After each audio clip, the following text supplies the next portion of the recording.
nouveau jour, un nouveau numéro des Invités 30. Madame et messieurs, bienvenue.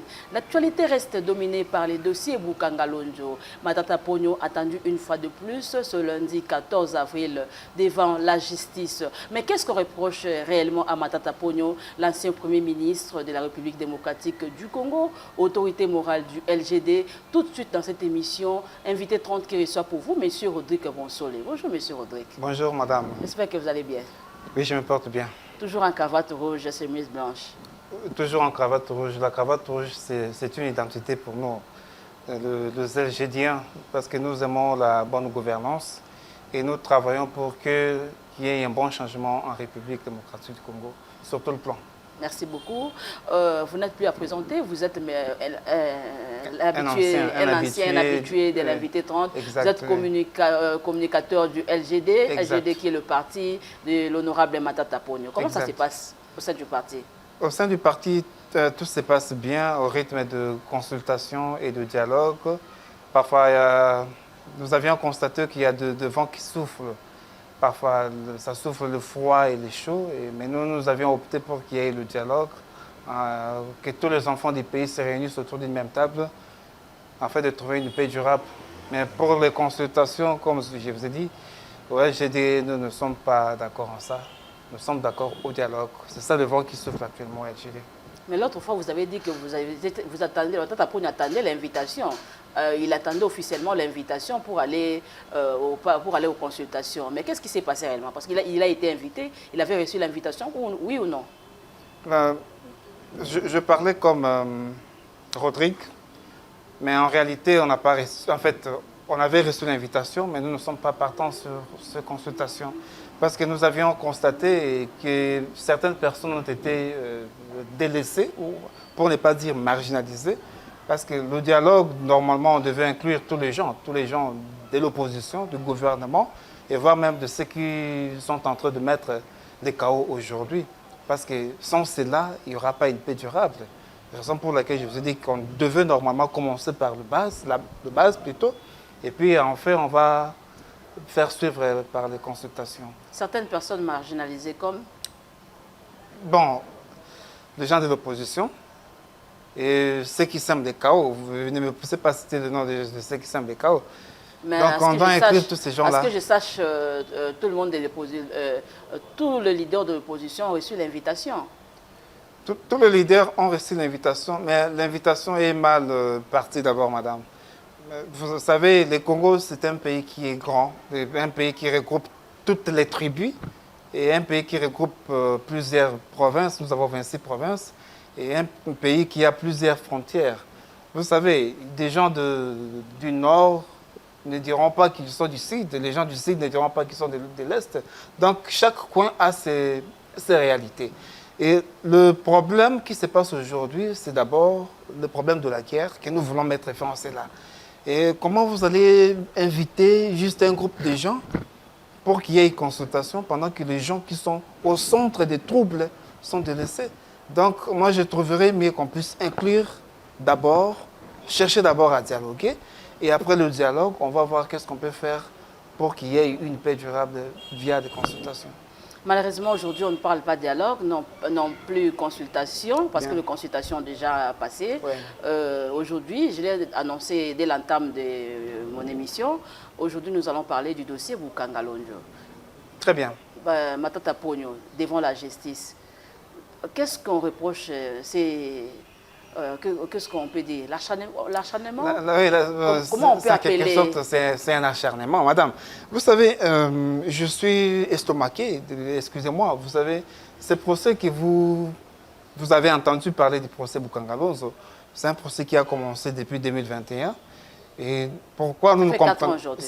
Ça fait 4 ans, ça tend même à aller vers le 5e année. Et nous ne comprenons pas comment on avait déjà entamé avec ce procès depuis 2021. Et jusqu'à aujourd'hui, nous sommes en 2025, on n'arrive toujours pas à trouver de vrais coupables. Donc, pour vous dire que c'est un procès qui est vide, un procès qui est sans suite, on doit laisser Matata Ponyo libre parce qu'il n'est pas coupable. S'il était coupable, pourquoi attendre? Lui qui est de l'opposition, on devait normalement le condamner depuis longtemps. C'est ça. Donc, comme on ne le condamne pas, nous avons compris que c'est un acharnement, c'est un procès qui devient purement politique, sans discussion. Il va répondre à l'invitation? Madame Matata répond à chaque fois qu'on l'invite, il y va. À chaque fois qu'on l'invite. Deux invitations précédentes, apparemment, il n'avait pas répondu. Bon, s'il n'avait pas répondu à l'invitation précédente, c'est parce que la procédure, d'abord, on ne doit pas lancer des invitations dans des réseaux sociaux. Quand même, Matata, c'est une grande personnalité. Un premier ministre honoraire, on doit l'honorer quand même. Il faut venir avec l'invitation dans son bureau. Vous connaissez où se trouvent les offices de Matata Ponyo. Allez déposer, notifier aux réceptionnistes que nous cherchons. Nous avions convoqué Matata Ponyo tel jour. Et dans ces cas, il répondra. Mais vous lancez des invitations dans des réseaux sociaux, tout le monde y voit, dans des WhatsApp, dans des groupes WhatsApp, tout ça. Et est-ce que vous pouvez comprendre que c'est une invitation qui est sérieuse? Moi, je n'ai pas vraiment donné crédit à cela. Donc, comme ce n'était pas sérieux, on a trouvé que c'était du populisme que la Cour voulait faire voir aux gens. Et il n'a pas répondu.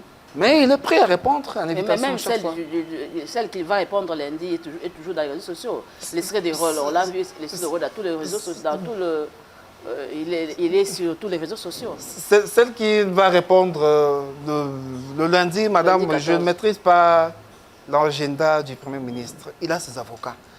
Quand même, je ne maîtrise pas son agenda. Est-ce qu'il sera là ou pas? Il peut ou ne pas être là. Il n'est pas obligé à être là. Il a ses avocats à lui. Ses avocats peuvent le représenter.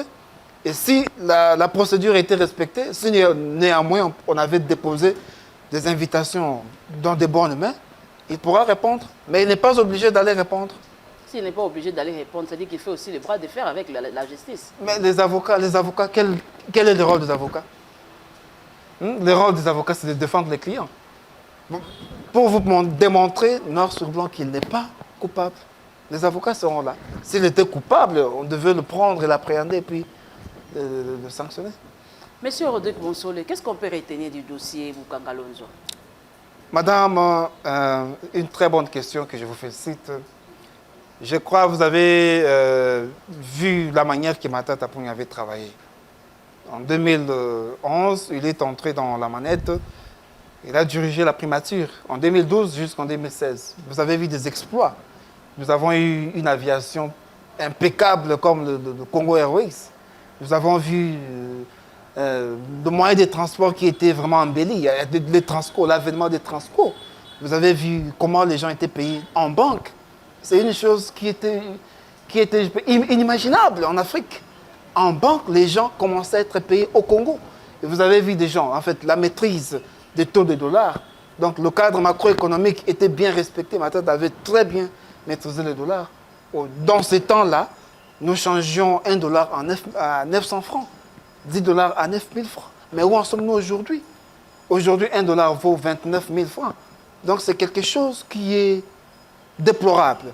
Donc ayant constaté que c'est quelqu'un qui avait bien travaillé, et après son départ, tout ce qu'il avait légué, comme on dit en anglais, de legacy, tout ce qu'il avait légué au pays, les gens qui ont suivi, ils ont tout bousillé, tout détruit. Qu'est-ce qu'il avait légué au pays? Les projets Boukangalonzo, les Transco, les Congo Airways, les taux du dollar, beaucoup de choses, madame, que je ne saurais même pas. Je ne peux même pas vous expliquer. Comme on appelle projet, ou bien c'était du... C'est un projet qui était réalisé, c'est un projet qui était mis en vigueur. Il y avait des gens même qui y travaillaient.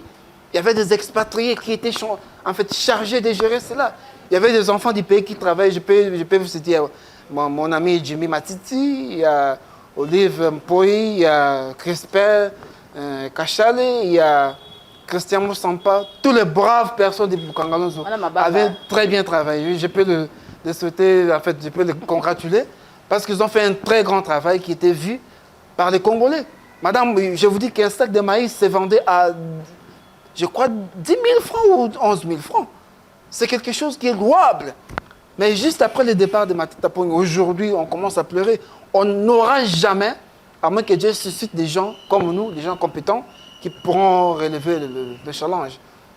Donc, depuis son départ, il n'y a aucune personne qui est venue soulever l'économie du pays comme Matata Ponyo. Même pas Soumino. Même pas Soumino, même pas Soumino. J'ai du respect envers les femmes, mais Madame Souméno, moi je la comprends aujourd'hui. C'est peut-être le pays en crise, hein, c'est faute de leadership. Le pays est en crise, vous voyez, il y a des guerres, beaucoup de choses ne marchent pas. Elle est en train de bénéficier, en fait, pas bénéficier, mais hériter de la mauvaise gouvernance. Et Donc, il est dedans. Qu'est-ce qui n'avait pas marché dans le dossier Boukangalonjo? Parce que vous venez de dire, ça avait bien commencé, on a vu le bis transco, vous venez de citer, il y avait des sacs de maïs qui se vendaient à 10 000 francs, il y avait ceci, il y avait cela. Maintenant, qu'est-ce qui n'avait pas marché? Qu'est-ce qui avait fait en sorte que ces dossiers-là n'évoluent pas? Ce qui n'avait pas marché, je peux vous dire en vérité, c'est-à-dire après le départ du Premier ministre Matata Ponyo. Vous pouvez comprendre avec moi aujourd'hui que les projets avaient commencé en 2014 et les projets ont pris fin en 2017, juste après le départ de Matata Ponyo. Des gens qui l'ont remplacé, ils ont détruit tout ce qui était là. Ils ont volé des tracteurs, des grandes machines qui étaient là. Des avions même, nous avions même des avions. Beaucoup de choses qui étaient là, les gens qui étaient après lui, ils ont tout bousillé, tout pillé, tout détruit. Et pour dire aujourd'hui que c'est Matata Ponyo qui a mal géré, si on pouvait le condamner s'il était encore au pouvoir aujourd'hui. Mais il est parti, quand il est parti, et tout ce qu'il avait construit, le gouvernement n'a pas su pérenniser cela. Comment vous allez condamner une telle personne qui avait bien travaillé? Il avait bien travaillé. Ok, selon vous. Ironiquement, les gens disent que Matata Ponyo avait sémé le maïs pour récolter l'université. Comment vous interprétez cette ironie? Le public, vous voyez, le public parle toujours. Il faut comprendre les gens. On ne doit pas prendre les paroles au pluriel des publics et puis faire de cela une vérité, une réalité. Madame Matata Ponyo fut un Premier ministre. Je vous ai donné un exemple. Si un député national, je prends l'exemple de Jean-Marc Abound, qui construit une école moderne, et il se vante que mon école dépasse vos écoles. Un député national qui se vante. Et à plus forte raison, un ministre, un Premier ministre, quand même, il n'y a pas match. Monsieur Rodrigue Bonsole, vous êtes d'avis avec moi que le dossier Boukangalonzo a déstabilisé politiquement Matata Ponyo? Oui, en quelque sorte, ça a déstabilisé politiquement Matata Ponyo. Mais tu sais, la Bible dit le malheur atteint souvent les justes. Mais l'Éternel aussi l'en délivre toujours. Il a été déstabilisé et à plusieurs fois l'Éternel l'a délivré. Vous avez vu la taille de sa réputation, de sa renommée. Demandez à tout le monde qui est Matata Ponyo. Les gens vous diront toujours la positivité de Matata Ponyo. Mais les gens voyant ça, ils cherchaient à combattre.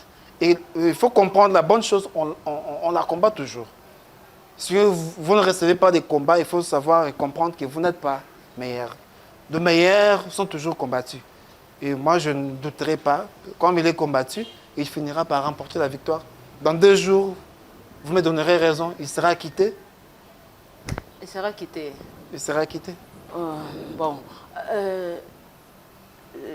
Comme Matata Ponyo sera quitté, espérons qu'il sera quitté dans 2 jours. Si cela s'avère vrai qu'il n'est pas coupable, il est innocent, il sera quitté. Mais est-ce qu'on peut dire que c'est la question que je voulais. Allez-y. La question que je voulais poser. Allez-y, et puis je vais introduire. Il y avait des gens qui ont détourné des millions de dollars après Matata Ponyo. Mais ces gens-là, où sont-ils aujourd'hui? On ne les a pas arrêtés. De vrais détourneurs, ce sont ceux qui travaillent aujourd'hui, qui détournent des millions, en commençant par des procès sans jour. Je ne citerai pas les noms de ces gens-là. Vous connaissez, ils ont détruit de l'argent, beaucoup d'argent. Mais où sont-ils aujourd'hui? Ils ne sont pas en prison. Ils ont fait juste quelques temps. Et de vrais détourneurs de forage, l'argent de forage, l'argent d'autres choses, là, des rames, beaucoup de choses qui ont été détournées. Mais comment s'acharner à une personne qui avait bien travaillé, 10 ans passés, vous commencez à le suivre en fait, je peux appeler ça une présomption d'innocence. Donc, le gouvernement doit revoir sa manière de traiter une bonne justice. Et aujourd'hui, s'il est condamné? S'il est condamné, moi je doute qu'il soit condamné, qu'il ne sera pas condamné. Parce que la justice fait son travail. Il peut ou ne pas être condamné. Mais Il peut être acquitté ou ne pas être acquitté. Mais dans les procès, pour moi, d'entrée de jeu, je vous ai dit que c'est un procès politique. Si les condamnés, là, on comprendra qu'on cherche la tête de Matata Ponyo. On cherche réellement la personne de Matata Ponyo. Parce que quand vous cherchez où se trouvent des fautes, où se trouve sa culpabilité, on ne trouve pas une culpabilité, mais on cherche à condamner la personne. Donc on cherche, c'est sa tête qu'on veut. Si on ne trouvait pas la culpabilité, le dossier serait déjà clos depuis longtemps. Si c'est ça la question que je devais... On continue à envoyer les invitations, on continue à interpeller Matata Ponyo. C'est-à-dire qu'on retrouve, comme le ministre de la Justice avait dit la dernière fois que je suis le ministre de la Justice, je connais le dossier, je connais... Donc ça veut dire qu'il y a des... Madame, il y a des indices, il y a des traces. Madame, quelle est cette instruction en droit, en justice, quelle est cette instruction qui a été instruite depuis plus de 5 ans, et la personne est là, Matata n'est pas à l'étranger, il est au Congo. Toutes les preuves sont là. Et pourquoi on ne cherche pas à les condamner aujourd'hui et vous prolonger pour des jours, des années pour l'inquiéter?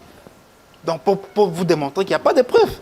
Parce que s'il y avait vraiment et réellement de preuves, on devait le condamner depuis 2022-2021. Qu'est-ce qu'on attend? Attendons le moment venu. Il ne sera pas condamné. La justice va faire son travail. Il ne sera pas condamné. Matata Ponyo dans l'opposition, qu'est-ce qu'on peut espérer? Parce qu'il s'est caché dans l'opposition, il s'est dit que non, voilà, avec le dossier Bukangalonjo, il ne veut plus s'afficher, il préfère se cacher derrière le sien à l'opposition. Madame, Matata ne s'est pas caché. Matata est dans l'opposition, mais il ne s'est pas caché. Excusez-moi, s'il devait vraiment se cacher, il allait se cacher au pouvoir, dans les partis au pouvoir, dans l'union sacrée. Il allait entrer dans l'alliance avec le gouvernement. Mais il ne le fait pas parce qu'il se considère meilleur. Il avait bien travaillé, il se considère meilleur. On ne peut pas faire jouer Neymar dans une équipe de Sangabalende. Mais quand même, il faut marquer une différence. Comme c'est quelqu'un qui a bien travaillé, et les gens cherchent sa tête, raison pour laquelle vous voyez que nous sommes en train de vivre ces histoires de Bukangalonzo. Monsieur Odo, que direz-vous en tant que communicateur du LGD?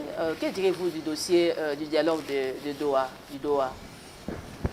Bien. Tous les Congolais, ce n'est pas seulement moi, tous les Congolais, nous espérons à la paix. Notre paix est quelque chose qui nous a été légué par Maréchal Mobutu. La paix, c'est quelque chose de bon qui peut développer un pays. Nous avions constaté depuis très longtemps que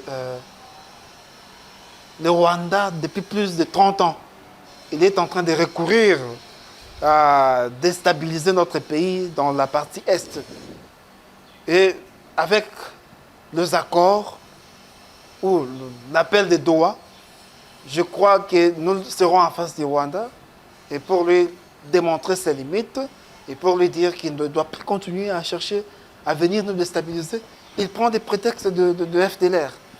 En 1994, si le petit FDLR avait 18 ans, 30 ans plus tard, il aurait aujourd'hui, je crois, 50 ans, 60 ans.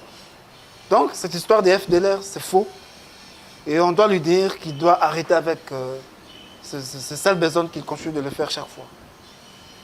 Donc aujourd'hui, si avec les dialogues, on me dit, comme vous prenez les dialogues, on vous dit, bon, venez, on va se mettre autour d'une table et Matata Ponyo va accepter de travailler. On vous dit que non, Matata Ponyo, vous prenez la primature, travaillons ensemble, et il sera d'accord. Après les dialogues. Voilà, c'est la bonne chose que j'allais dire. Après les dialogues, là, c'est bon, parce que la paix est retrouvée. On ne doit pas consulter des gens pendant qu'il y a la guerre. Et qui consulter? L'union sacrée consulte l'union sacrée. Ok, c'est une fausse consultation. On doit plutôt engager le dialogue. Appeler tous les gens qui sont en conflit. Même le M23 en question là. On ne doit pas les appeler pour venir partager le gâteau. Nous les appelons pour trouver un compromis national. Pour accepter leur cahier des charges. On ne doit pas accepter. On doit le parler en face. Parce qu'ils viendront avec leur cahier des charges. Parce que le dialogue, les rebelles, ils savent ce qu'ils demandent, ils savent ce qu'ils cherchent, ils viendront avec leur cahier des charges. Madame, ils sont libres de venir avec leur cahier des charges. Vous croyez que tout ce qu'ils ont, ils vont dire là, on va accepter?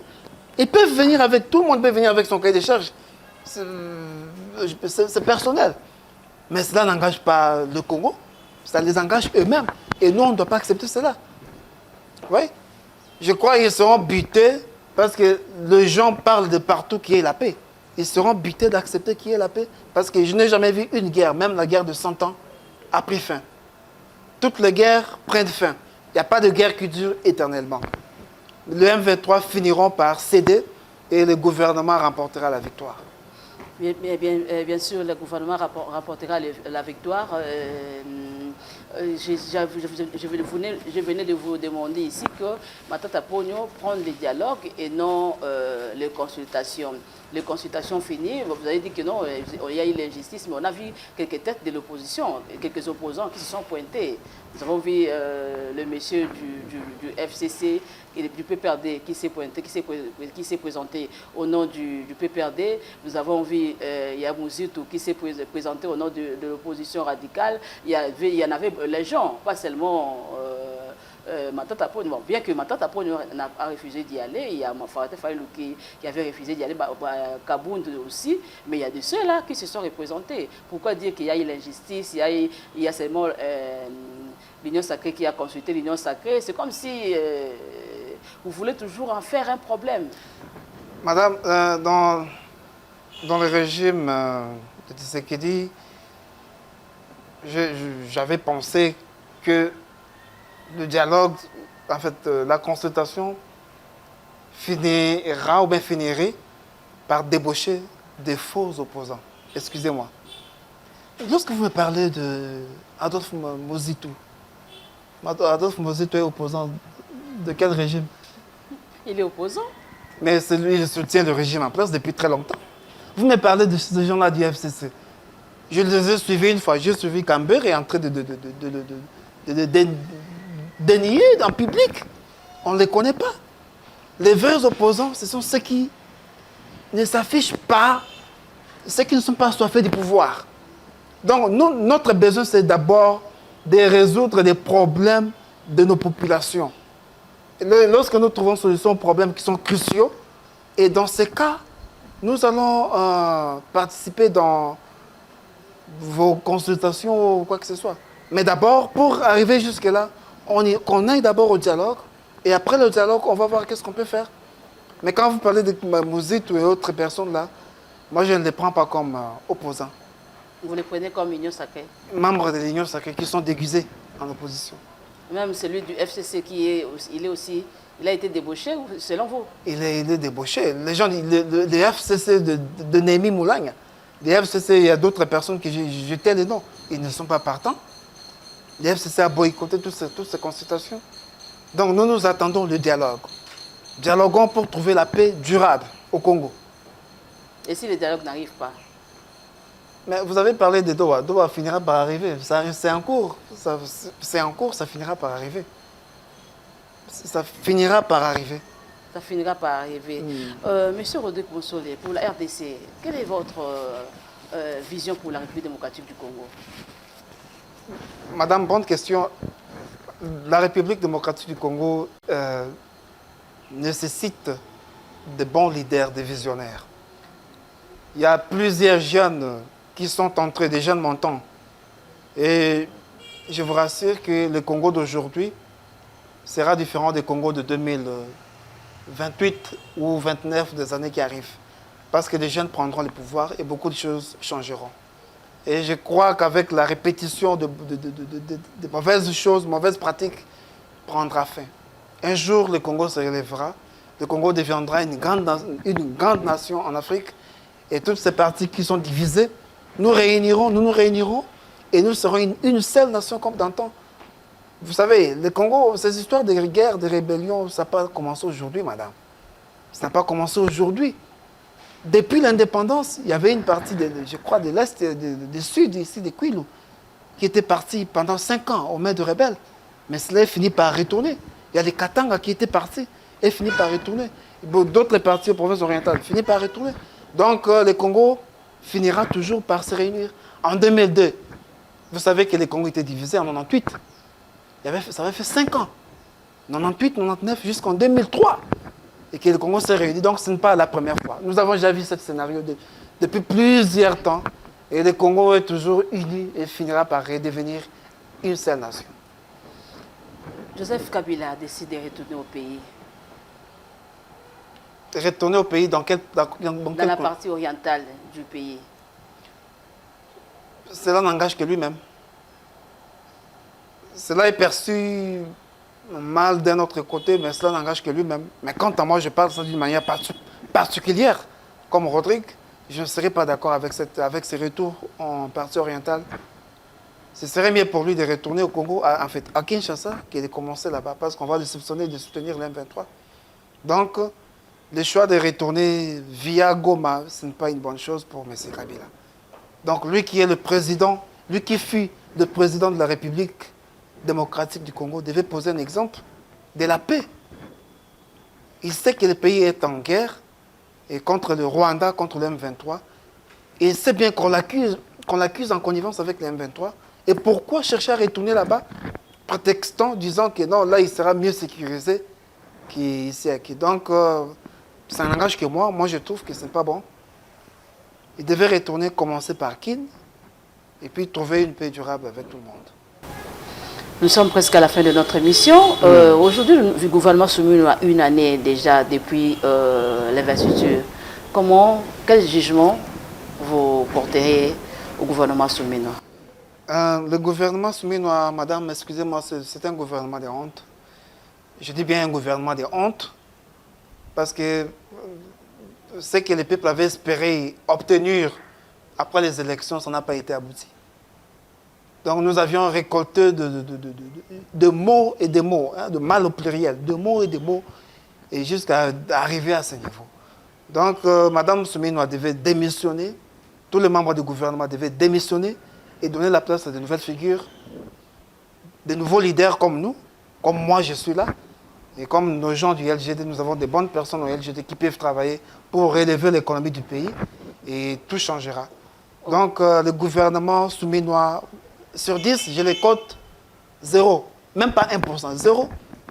Parlez-moi de quel secteur? On peut demander à une personne, une petite fille ou bien un petit enfant. Dans quel secteur où des choses se sont améliorées? Aucune. Dans aucun secteur. Donc pour vous, vous n'avez même pas besoin de Soumino à 2? On n'a pas besoin de Soumino à 2. Qu'ils partent. Ils n'ont pas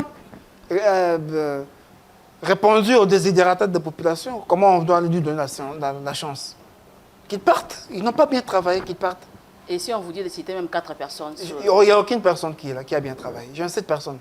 Tout le monde a mal travaillé. Vous êtes en train de vous acharner contre le gouvernement Soumino ou comment? Bien sûr. Il n'y a aucune personne qui a... Je ne m'acharne pas, mais je vous dis, tout le monde a mal travaillé. Madame, moi je peux vous retourner le ballon. Dites-moi qui est cette personne qui a mieux travaillé. Moi je vous dirai ce qu'il a failli. Personne n'a mieux travaillé. Même ceux qui font de charlatans, ceux qui parlent là, ils n'ont pas travaillé, ils n'ont pas satisfait aux désidératas propres.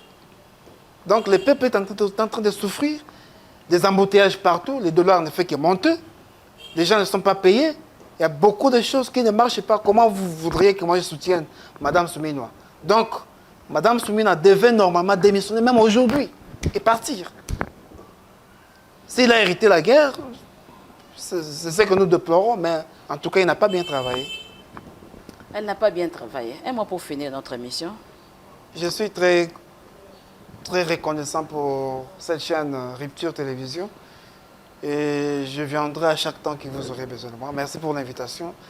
Je remercie tout le monde qui me soutient en privé. Et je vous remercie infiniment, madame, pour la faveur. Merci à vous aussi. Merci. Merci pour votre fidélité à l'invité 30. Merci beaucoup, madame. Voilà, mesdames et messieurs, c'est la fin de cette émission. Invité 30 qui avait reçu pour vous, messieurs Rodrigue Bonsolé. Avec lui, nous avons passé en revue la situation ou les dossiers Boukangalonjo. Le dossier Boukangalonjo de Matata Ponyo. Matata Ponyo qui est l'ancien Premier ministre de la République démocratique du Congo et autorité morale du LGD. Quant à moi, je vous retrouve prochainement. Restez branchés et connectés sur Rupture Télévision. Je dis merci à l'équipe technique, merci à tout le monde qui accompagne, qui soutient cette émission, même dans l'ombre.